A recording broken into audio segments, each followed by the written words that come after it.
1626-yilda Samarqand hokimi bo'lgan Yalangtosh Bahodir Sherdor va Tillokorim madrasalarini qurdirgan. Yalangtosh Bahodirning qabrlari Samarqandda o'zida dafn etilmagan. Samarqanddan 12 kilometr uzoqlikdagi Dahbet shaharchasida dafn etilgan.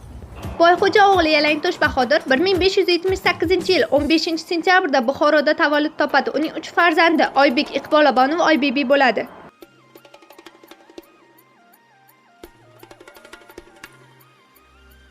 Tillokorimning tashqi tarafi bo'yiga ham, eniga ham 70 metrni tashkil etadi. Ichki tarafi esa 50 metr.